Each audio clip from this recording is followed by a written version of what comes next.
back to my channel. I wanted to show you today a dimensional fold for book folding. It's a little bit harder to do, a little bit harder to figure out, but they actually look really, really good in the end. So the first thing I want to talk about before I get into this is the book that you use. I follow a lot of groups and I noticed some books that people use maybe aren't the right ones, so we kind of want to talk about that. And first of all, it needs to be a hardback book in order for it to stand up. It needs to be a book that's pretty sturdy. It doesn't have the spine all messed up. Also, you need to look at the pages on it. See, these pages are fairly clean. Some of those books have the uneven edges on the pages. You don't want to use those. They will not turn out right. If you have a book that's too yellow of the pages, such as this one, it's really old, and as yellow as those pages are, that means that they're pretty old and they haven't been taken care of properly. They're probably not going to look as good whenever you finish the fold. Not to mention this book has see how flimsy the spine is? That's not going to be very good either. And there's a lot of pages in this one. This book I got from a Goodwill, and you see how dirty the edges are. Now, I did not get this to book fold. I just bought it because it's a Harry Potter book. And so I had to do different folds on this one in order to get rid of the dirtiness. But then you have the pages that start to warp like this. And the spine's not very good on this one either. See, the book moves, so that's probably not the best one to be using. That's why I have not done anything else with it. And then you need to make sure that it has the correct number of pages. So on the pattern, it'll tell you how many pages you need. If it says that you need 425 pages, then that should be all that you need. So for instance, this pattern, let's see if I can pull it right here, has 425 pages, and it tells you it needs to be 23 centimeters tall. And you do need to check that number and make sure that the book is about that height, because the pattern maker makes it to where the pattern will go about in the middle of that. Now, if you have a book that's a little bit taller, it should be okay. There's a way to kind of adjust it. You don't necessarily have to do that. Just know that the pattern necessarily won't be centered. If it says 425 pages, that's usually all that you need. Now notice this one, it tells you, some patterns tell you what kind of fold to do, some of them don't. Some of them you can adjust anyway, but this is a cut and fold pattern. And notice up here it says Dimensional Part 1 Outie. And so we'll talk about what that is in a minute. But this pattern actually comes in two different parts. And you can make any pattern a dimensional pattern, but you'll have to figure out what part to put in and what part to leave out. So that's just something we'll discuss as we get to it. The other thing is to know if the pattern actually needs to have the 425 pages or if it needs more. Sometimes pattern makers won't do it this way, but most of the good ones do. So notice it's the odd numbers, 1, 3, 5, 7. Whenever it's like that and it says 425 pages, that's what you're going to need, is 425 pages. Some of them may do 1, 2, 3, 4, 5. If they do that, you might have to double it. You just got to kind of look at it. So that's what you need to be looking for. But usually what it says on the pattern is how many pages it needs. Now, whenever you go to look for a book, you need to make sure it has at least the amount of pages that it says. And that one says 425. Now, if it has over, that's okay. You can still use the book. I wouldn't get a book that has like 200 pages more, because that might cause some problems later on. But if I go to the end of this book, it has 453 pages. Now, that's just the pages that are numbered. That doesn't include these other pages back here. Okay, so whenever it says 425 pages, and the reason why it has only odds on the pattern is because you're marking the front part of a leaf. And so that's going to be 447. Well, on the back of it is 448. So that's where your even numbers are. It's on the back of the page. That's why they're not listed on the pattern, because you're not going to be marking this page. You're only marking and cutting your odd pages. So if I look at this right here, I see that it has 500 or 453 pages, but I have these extra leaves. So what I do, I don't know if everybody does this, but what I do is try to figure out how many pages this actually is.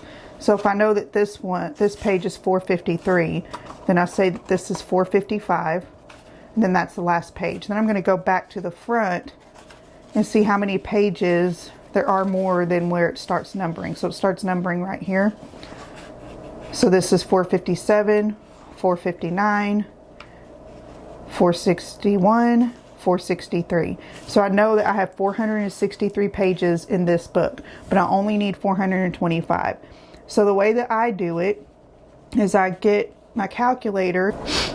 Okay, so this is how I figure it up. We had 463 pages, and I'm going to subtract the 425, which is what we're supposed to have. And that leaves us with 38 pages. Now, because I want an even number of pages, so I want the same number of pages in front of the pattern and in back of the pattern, I'm going to divide it by 2. Now, what I do is, because I count leaves and not really pages, is I'm going to also divide that by 2. And so that's 9.5. So that means I'm going to have 9 leaves in front of the pattern and probably 10 leaves in the back of the pattern. On my book, since I need 9, 1, 2, 3, 4, 5, 6, 7, 8, 9. And so my starting page will actually be page 11 that I will begin to mark.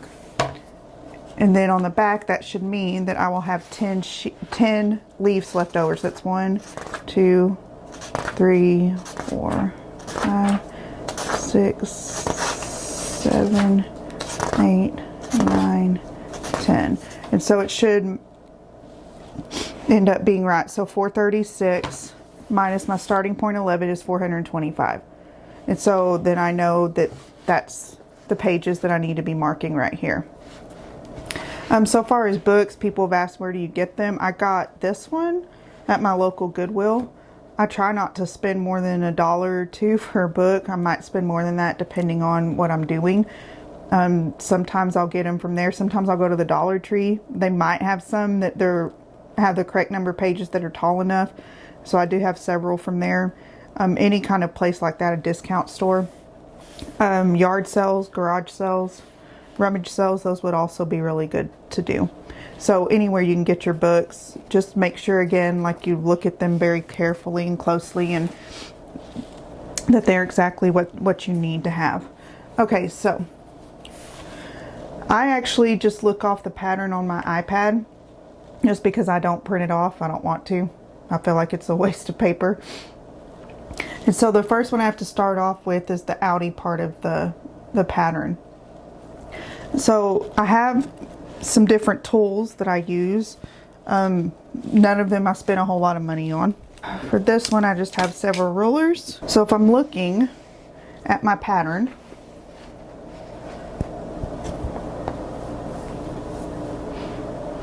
that shows me right here that page 1 has no cuts, page 3 has no cuts, page 5 has no cuts, 7 has no cuts. So that really is exactly what it means. There's no cuts to this page at all. Now I am going to have to fold the pages, and I'll show you how to do that in just a second. So I actually do not start marking until the 19th page. And so that's pretty important. So really on the patterns, they're really good about telling you exactly what you need to do. Okay, so before we do that, what I like to do is I like to go through and number my pages. So I know this is 11, this is actually going to be 1. Okay, so I'm 10 pages behind. You don't have to go through and do all of this if you don't want to. It's just something that I like to do just to make sure that I keep myself on track. Now, this is going to be a lot easier to do it from this because it's literally wherever I mark it, it's 10 pages less than what's the actual page number. And I don't normally do every single page, but I might do every 10 pages. So this would be like page 1, page 3, page 5, page 7, page 9. Whenever I get to the 11th page, I'll mark it 11 just in the corner or back in here is just somewhere. And I know that that's 10 pages less than 21. So I'm probably not going to go through and mark all of this since it's easy, but a lot of times it doesn't happen and it's kind of a weird number. And so I just go ahead and go through and mark every 10 pages. So we do have to actually start folding the pages. So this is what you would call a 180 fold, which I have not done a video on 180 fold. This is kind of a variation of it. And so I need to mark my pages and I need to fold it in just a little bit on every page in order for this to work correctly. So what I've done is I've taken 2 rulers, and you're supposed to glue them together, but I didn't have super glue and I haven't gotten any, so, but you would glue 2 of them together. And so where you have this overhang right here, that's where I'm going to mark the page.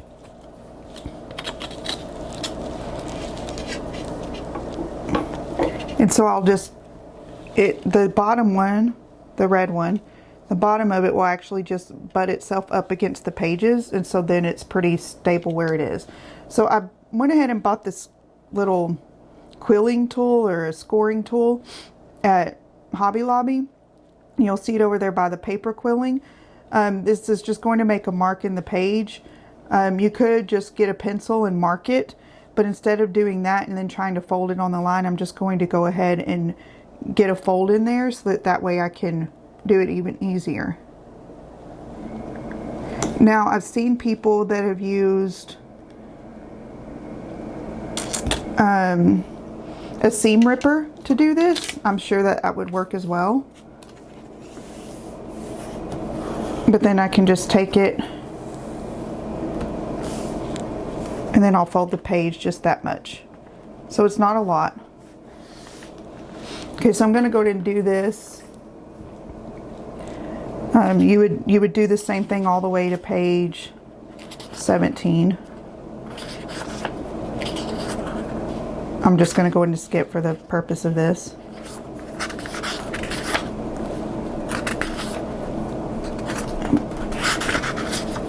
Or actually, I'm going to go to page 19 while I make a cut. Okay, so on page 19, I'm going to do the same thing. By the way, if you need something to hold the pages down, you can use just about anything heavy. I actually use my phone. It has a little bit of a rubber edge on the case, and so it just keeps those pages down. They don't move. Okay, so I'm going to do the same thing to page 19 to show you what we have to do for it. Now, you don't have to do it exactly like I do it. You may find a different way to do it. That's perfectly fine. Like I said, over time, I just start getting different tools or see different things I can do. Okay, so right here we have it folded. So this is where we're going to make our marks. For a ruler here, you're going to be looking at the centimeters. That's how it's on. So all I did was get this ruler from Dollar Tree. And this part right here, I just got the picture mounting tape right there. And I just put 2 layers of it. So it's double-sided sticky. Because I just wanted to have this little lip right here. Now you can go ahead and get a T-roller. There's a thing called an Inkwell roller. Those are obviously a little bit more pricey whenever this just cost me $1. And I just put a piece of tape over it where the double-sided stuff is. It's washi tape. So this works just as well as getting an expensive one. So I'm going to use this little lip here to put it up against the page. And so on this one I only have 2 marks. So it's 10.6 and 11.8. So you'll literally just mark it. 10.6 and 11.8. So then what I would do at that point is use my scissors. Now these scissors are actually fabric scissors. They're from Fiskars and they're called Easy Action. I got these from Hobby Lobby. They do have them at places like Walmart and stores like that. You can also get them off Amazon. The reason why I got at Hobby Lobby is because they have a coupon, so I was able to get it 40% off. But they're much easier to grip, and then they have the very thin edge, so that way it's easier to cut. Okay, so what I'm going to do is just cut up to that line that I made earlier. And because this is an outie, what that means is that what you're going to do is you'll fold in the odd tabs. So this is tab 1, this is tab 2, and this is tab 3. So I'm going to fold in the odd tabs, which would leave this hanging out. So a little mark. That's why it's called an outie. So let's go to the next page just to show you again. Okay, so I'm going to go ahead and score it.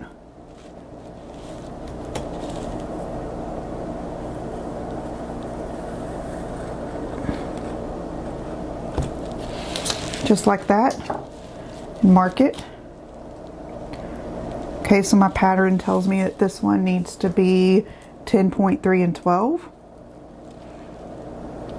So I'm going to mark those. And then I'm going to cut those up to the scoring mark.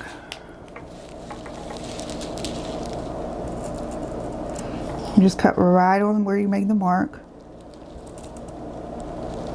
And again, I'm going to be folding the odd tab, so I'm going to fold the first tab.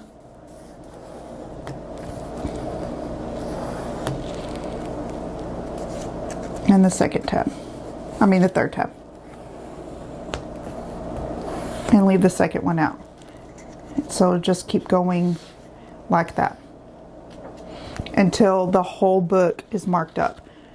Then after this whole book is marked up and it's folded in just like this, even the pages up here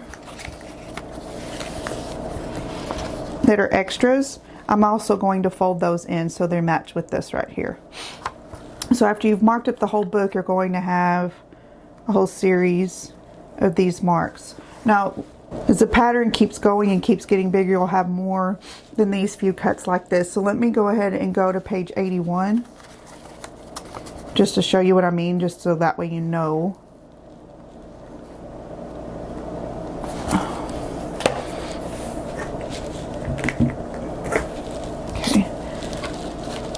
So usually what I would do is probably score all the pages, or most of all of them first, or at least do like 50 to 75 pages at a time, then go back and mark all of them and cut them. I don't like to just sit here and do each page separately like this. It just seems to take a long time. So I don't like to switch tools constantly either. Okay, so on page 81, we're actually going to have 4 marks. So we have 8.6, 10.5, 10.7, and 12.3.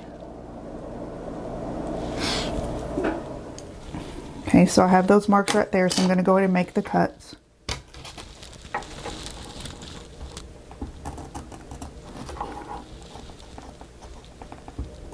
And this right here, whenever you start going 1 centimeters in between or 2 centimeters in between, that's really where scissors like this come in handy. So again, we're going to fold the odd tabs. So this is tab 1. That's tab 2. This little bitty one is tab 3. And then we have tab 5 that we fold. So I just want to show you that it doesn't matter how many marks you have along the page, you always still fold the odd tabs. And so there you've got, you can see it, there you go. So you've got the tabs right there. And so anyway, you'll just keep going through and mark the entire book just like that. Now, then, because this is a dimensional pattern, this one actually happens to be Simba. So whenever I do it, you'll end up seeing the whole thing of Simba. But then there's words to it. And so the words are what is the any part of it. And so instead of folding the odd tabs, you're going to fold the even tabs. So after you get this whole book done with the outie part of the pattern, then I actually have a second part to this pattern. Just shows me up here. It says Simba Dimensional Pattern 2. That's the any part. Okay, so everything else is the same because you're working off the same pattern. So on this one, you don't have any marks until page 93. So let me go ahead on this one just so that way you can see the difference.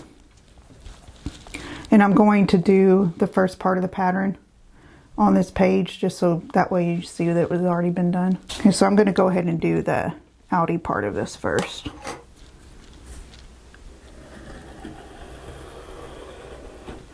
Okay, so I'm going to score it.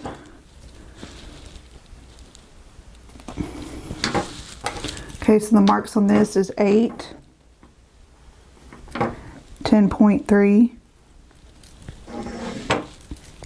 10.8, 12.5, 14.2, and 16.1. Okay.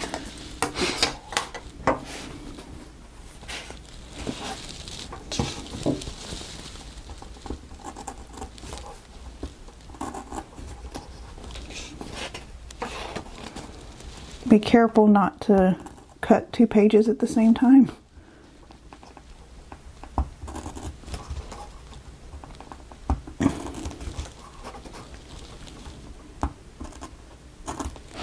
Okay, so again, because I'm doing the first part of the pattern, I'm going to do the odd numbers. So tab 1 is folded, tab 3, tab 5, and then tab 7. So you could use a boning tool for your creases. I just use my nails, one less tool I need to use. And it usually gets them down pretty good. Okay, so then I'm going to go to the second part of the pattern.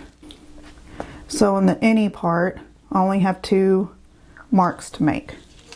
Okay, so this one I'm actually going to make the marks on the part that's folded right here. So I just put my ruler on top of it and it says 18.1 and 18.4. So I'm going down here 18.1 and 18.4. Okay, so these are letters are going to tend to be a little bit closer together. So on this, it's already folded, so I'm going to make the cut on the fold, just like I marked on the fold. So I'm just going to cut right to the edge of where the fold ends, right there. And then because this section is an any, this little tab right here actually will get folded in.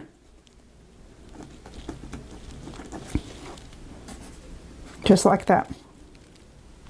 Okay, so from here you can tell that we have our outie section, and then this is our any.